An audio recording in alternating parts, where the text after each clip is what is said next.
like open the bruise up and let some of the bruise blood come out to show them. Come out to show them, come out to show them, come out to show them, come out to show them, come out to show them, come out to show them, come out to show them, come out to show them, come out to show them, come out to show them, come out to show them, come out to show them, come out to show them, come out to show them, come out to show them, come out to show them, come out to show them, come out to show them, come out to show them.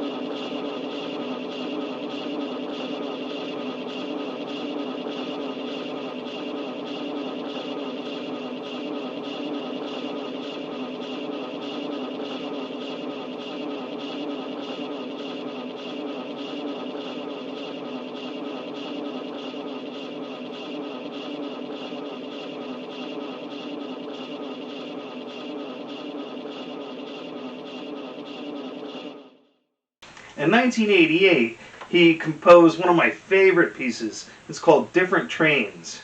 And what he does is he interviewed several Holocaust survivors, and now he's got their voices on tape, what they said on tape, and now he composes a piece of music that's based on their speech patterns.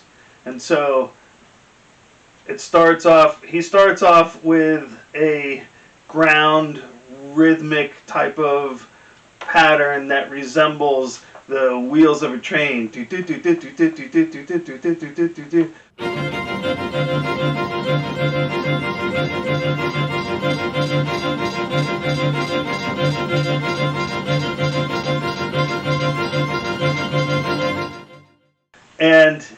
And then you'll hear the actual recording of a whistle, which is also backed up by the strings.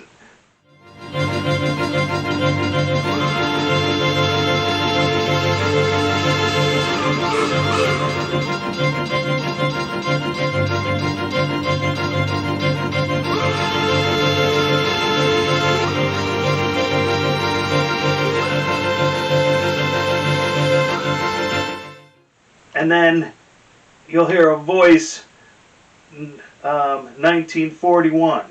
It's just spoken. And then that'll be repeated by the by one of the strings. Da, da, da, da, da.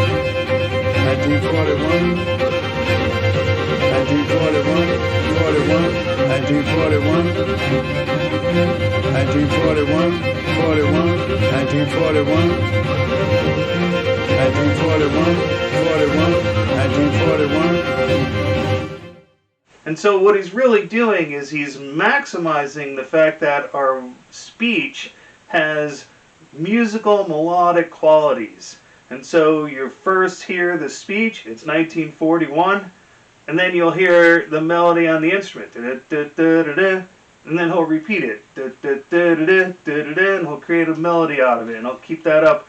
And then you'll hear another, we're on the trains back to New York, and you hear da da da da da da da, and I'll play that again. And it's a wonderful piece. It's one of my favorites. I think you're gonna like this one. The tall man said, "Black crows." Black crows said, "Black crows invaded our country." He said, "Black crows invaded our country many years ago," and he pointed by them.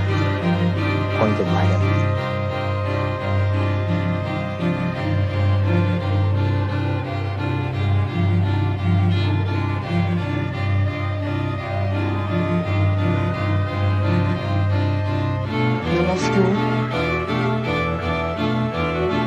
Hello school. Hello school. little smooth. Let's go, Lee. Let's go, Lee.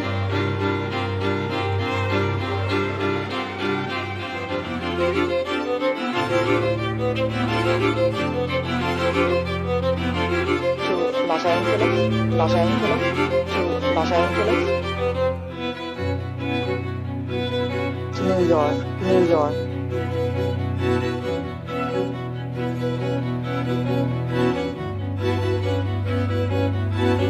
To New York, New York. To New York, New York.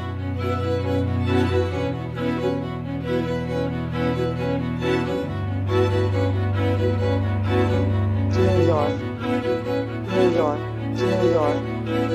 From New York to Los Angeles.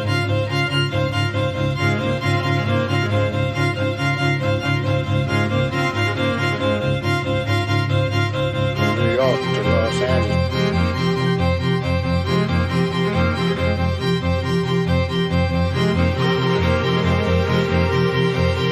New York to Los Angeles. New York.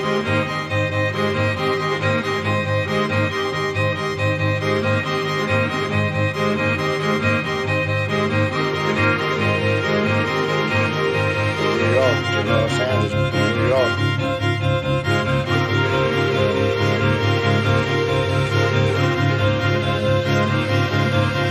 New York to Los Angeles, New York, New York. New York to Los Angeles, New York. One of the fastest trains.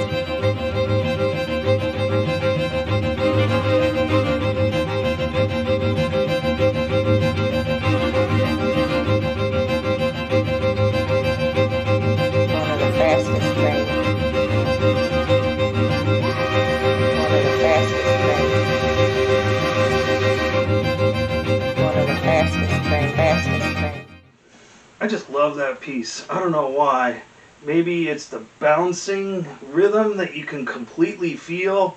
Maybe it's just the minimalism that's very soothing and safe and comfortable. It's, I just really love that piece. So, speech as music. There's a subgenre of folk music / blues music. And the subgenre that I'm leaning our attention towards is called talking blues. And it started with Woody Guthrie, I believe, was one of the first ones to bring it about. And it's when you talk, and then there's music in the background to give buoyancy to your story. And I'll play a montage medley of different bands to demonstrate Charlie Daniels, Johnny Cash, etc. Quite a number of bands have performed the talking blues. While we're on the subject of hard work, I just want to say that I always was a man to work. I was born working and I worked my way up by hard work. I ain't ever got nowhere yet, but I got there by hard work. Work of the hardest kind. I've been down and I've been out. I've been disgusted and busted and I couldn't be trusted. I worked my way up and I worked my way down. I've been drunk and I've been sober and I've been baptized and I got hijacked. I've been robbed for cash and I've been robbed on credit. Worked my way in jail and I worked my way out of jail. Woke up a lot of mornings and didn't know where I was at. The hardest work I ever done was when I was trying to get myself a worried woman to help ease my worried mind. I'm going to tell you just how much work I had to do to get this woman I was telling you about. I shook hands with 97 of her kin folks and her blood relatives, and I done the same with 86 people as just her friends and her neighbors. I kissed 73 babies. 2 Thanksgivings ago, it was 2 years ago on Thanksgiving, when my friend and I went up to visit Alice at the restaurant, but Alice doesn't live in the restaurant. She lives in the church nearby the restaurant in the bell tower with her husband Ray and Foch as a dog, and living in the bell tower like that, they got a lot of room downstairs where the pews used to be, and having all that room, seeing as how they took out all the pews, they decided that they didn't have to take out their garbage for a long time.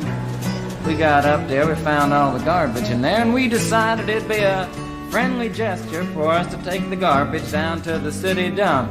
So we took the half a ton of garbage, put it in the back of a red VW microbus, took shovels and rakes and implements of destruction, and headed on toward the city dump. Well, we got there, and there's a big sign and a chain across the dump saying closed on Thanksgiving, and we had never heard of it.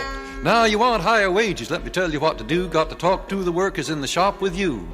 You got to build you a union, got to make it strong, but if you all stick together, boys, 'twon't be long. You got shorter hours, better working conditions, vacations with pay, take your kids to the seashore. 'Course it ain't quite that simple, so I better explain just why you got to ride on the union train. 'Cause if you wait for the boss to raise your pay, we'll all be waiting till Judgment Day. We'll all be buried, gone to heaven.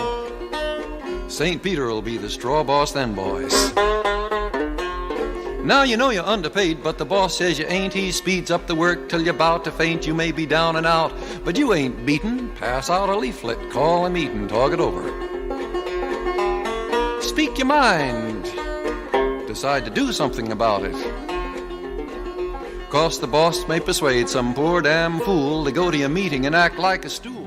Rambling out of the Wild West, leaving the towns I love the best. Thought I'd seen some ups and downs till I come into New York town. People going down to the ground, buildings going up to the sky.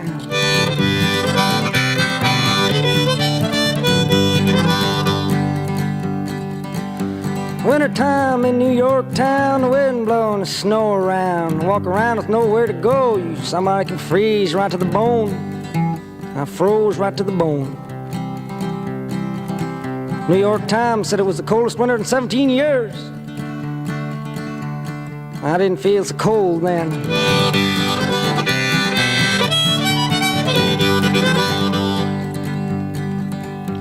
I swung on to my old guitar, grabbed hold of a subway car. After rocking, reeling, rolling ride, I landed up on the downtown side. Greenwich Village. I bought a candy bar the other day, only 8 halves, gonna throw the rest away. When I saw this kid playing in the street, I said, "Hey kid, you want something to eat?" He said, "What?" I said, "Candy, son." He said, "Help!" And then he started to run, and I stood there, watching him go. Half a bar of chocolate running down my fingers. Well, the kid comes back in a minute or two, but his mom's with him and the neighbors too, and they got the kid scared. It's plain to see. They say, "Which one done it?" He points at me. He says, "Him." They say, "What do you mean?" He says, "You." And then he starts to scream, and I'm standing. Everybody's looking. Everybody's staring at me. Howdy doody. Y'all waiting for the bus? A little late, isn't it? Anybody got a watch? We get to see how late it is. I got a better idea. I was taking a trip out to L.A., tooling along in my Chevrolet, toking on a number and digging on the radio. Just as I crossed the Mississippi line, I heard that highway start to whine, and I knew that left rear tire was about to go. Well, the spare was flat, and I got uptight, 'cause there wasn't a filling station in sight, so I just limped on down the shoulder on the rim. I went as far as I could, and when I stopped the car, it was right in front of this little bar, kind of a redneck-looking joint called the Dewdrop Inn. Well, I stuffed my hair up under my hat and told the bartender that I had a flat, and would he be kind enough to give me change for a one. Well, there was one thing I was sure proud to see. There wasn't a soul in the place except for him and me, and he just looked disgusted and pointed toward the telephone. One morning at breakfast, I said to my wife, "We've been everywhere once and some places twice." As I had another helping of country ham, she said, "We ain't never been to Vietnam. There's a bunch of our boys over there." So we went to the Orient, Saigon. Well, we got a big welcome when we drove in to the gates of a place that they call Long Bend. We checked in and everything got kind of quiet, but a soldier boy said, just wait till tonight, things get noisy. Things start happening. Big bad firecrackers. Well, that night we did about 4 shows for the boys, and they were living it up with a whole lot of noise. We did our last song for the night, and we crawled into bed for some peace and quiet, but things weren't peaceful. And things weren't quiet. Things were scary. Now, rap could be considered an element of talking in music, where they use natural rhymes as a point of melody and rhythm making. Have to admit, I'm not very well versed in rap music, but one of my favorite pieces by Todd Rundgren, ironically, has a nice long rap in it. Listen to this.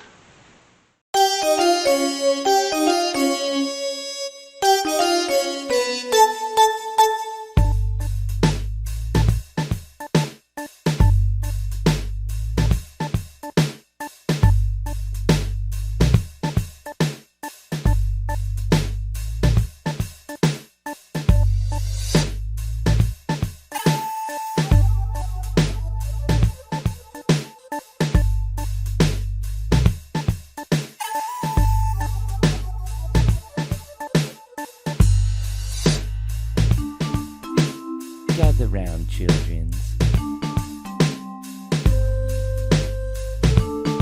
I got a tale to tell. There was a time when I couldn't bust a rhyme, had yet to hit my prime, 'cause my mind was such a young mind. And first you got to unwind the mystery of your soul. It's like a black hole, the gravity is too thick. You've got to learn to lighten up a bit. It's such a frightening thing to realize every time you close your eyes. You've been cut down to size, 'cause you're stuck with yourself. Ain't nobody else in there to compare yourself to. It's just you, and then you ask yourself, what's it all about? So you try to figure it out, and that's when you'll be tempted to believe foolish things and deceive yourself by letting someone else do your thinking for you. When they haven't got a clue, but you can't relive the hype, don't you see? 'Cause I got a special answer meant just for me, somewhere in my immediate vicinity. Legendary guitarist Robert Fripp, the lead man for King Crimson, has done some solo projects outside his band. One of them is with British singer-songwriter David Sylvian. And what they do is they put together several tracks on this album called Gone to Earth, where there's speaking and guitar playing and some other instruments. And what's really unique about this album is that it really stands out as not being a King Crimson album because it's very soothing. And the words really provide, I don't know how, but they really provide this calming effect.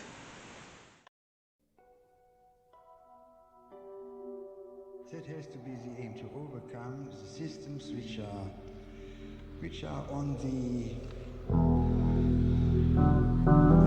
side and which are on the run to destroy humankind's nature, humankind's innerness, humankind's ability, what for me is a true capital, and which as a side effect, last not least, destroys nature and earth.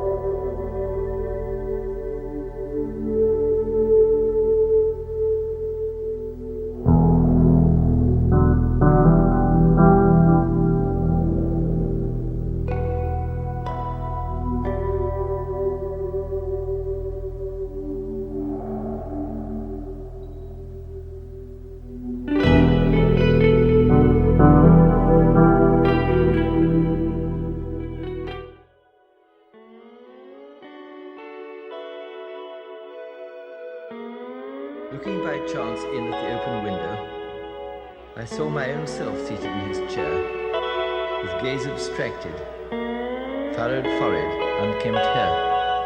I thought that I had suddenly come to die, that to a cold corpse this was my farewell, until the pen moved slowly upon paper and tears fell. He had written a name, yours, in printed letters, one word on which bemused let it pour. No protest, no desire, your naked name, nothing more. Would it be tomorrow? Would it be next year? But the vision was not false, this much I knew. And I turned angrily from the open window, aghast at you. Why never a warning, either by speech or look, that the love you cruelly gave me could not last? Already it was too late. The bait swallowed, the hook fast.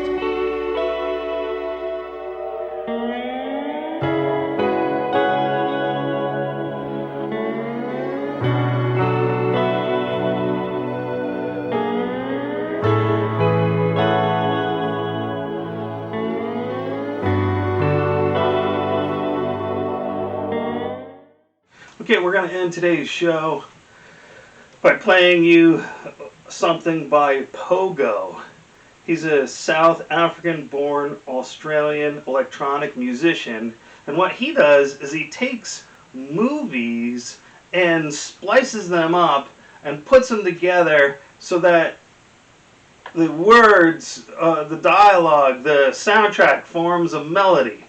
And I find it's really unique, and at first it was a little jarring because some of the splices can be so disconnected and discontinuous that because your mind wants to immediately listen and interpret the meaning of the words, but he's saying, no, I'm going to splice up the words and put them together, and I want you to listen to the melody. And so, listen, you have to relax your mind and pay attention to the melody line.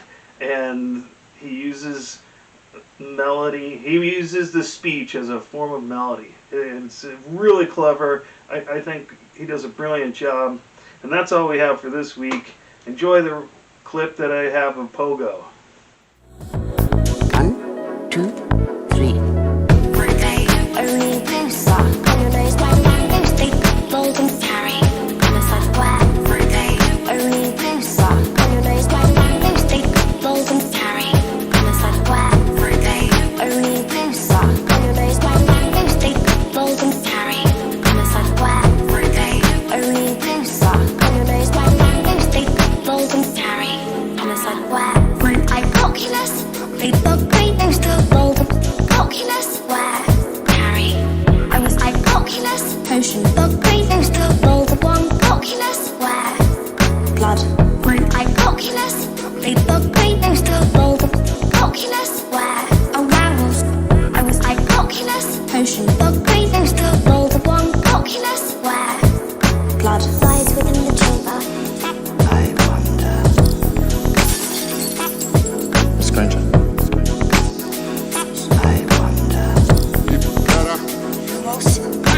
Sunshine daisies, watermellow. Sunshine daisies, watermellow. I strongly recommend Potion or mandragora. No such demon. Anyone who hears it. Why is it always me? Or mandragora. No such demon. 1, 2, 3. For a day, only blue sock on your nose, blue stick, golden carry on the side where. For a day, only blue sock on your nose, blue stick, golden carry on the side where. For a day, only blue sock on your nose, blue stick, golden carry on the side where. For a day, only blue sock on your nose, blue stick, golden carry on the side where. When Oculus, they bug green nose to roll the Oculus where. Carry. I was Oculus, potion, bug green nose to roll the one, Oculus where. Blood. When Oculus, they bug green nose to roll the Oculus where. Oh, werewolves. I was Oculus.